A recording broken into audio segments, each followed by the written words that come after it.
Friends, so संध्याकाळचे 5 वाजलेले आणि आम्हाला सगळ्यांना खूप भूक लागलेली. सो आम्ही आता एका ठिकाणी आलो जेवायला मस्तपैकी, आणि त्यात मुळात मेन म्हणजे एसीमध्ये बसलेलो, त्यामुळे खूप छान वाटलं. आणि नंतर मग इथून जेवण बिवून झाल्यानंतर आम्ही जात होतो तितक्यात बघितलं इथे खूप मोठं ॲक्सिडेंट झालेलं. आणि तो ट्रक अर्धा म्हणजे अर्ध्याहून जास्त तो पूर्णपणे जळाला होता. अक्षरशः भीती वाटत होती तिकडून जायला की फुटायला नको. आणि मग खूप गर्दी होती, त्यामुळे मग आम्हाला पुढच्या म्हणजे मंदिरात जायला खूप लेट होत होता. पण शेवटी कसंबसं आम्ही पटापट निघालो आणि गेलो मग शनी नवग्रह मंदिरात. तिथे पण छान दर्शन झालं, गर्दी नव्हतीच, तुम्ही बघू शकता. सो इथे आम्ही पटापट दर्शन करून घेतलं आणि नंतर 2 ते 3 तासाचा प्रवास करून आम्ही गेलो ओंकारेश्वर मंदिराजवळ.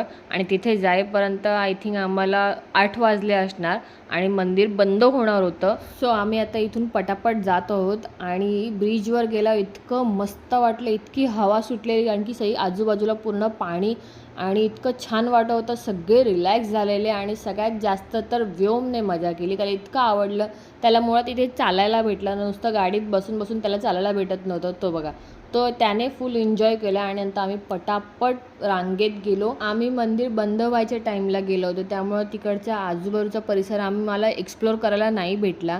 तिकडे नदीत बोटिंग करायला नाही भेटलं, तर ते नेक्स्ट टाईम आम्ही करू. आणि हे मंदिर आतून पण इतकं सुंदर आहे ना, आतमध्ये एवढे पिलर्स आहे या मंदिरच्या, ते बघायलाही खूप छान वाटतंय. सो अशा प्रकारे आमचं ओंकारेश्वर मंदिराचं पण दर्शन खूप छान झालं. आणि आम्ही आता नेक्स्ट जाणार आहोत औरंगाबादला. सो जर तुम्हाला आमचा हा मिनी ब्लॉग आवडला असेल तर लाईक करा, शेअर करा, सबस्क्राईब करायला विसरू नका. तोपर्यंत बाय.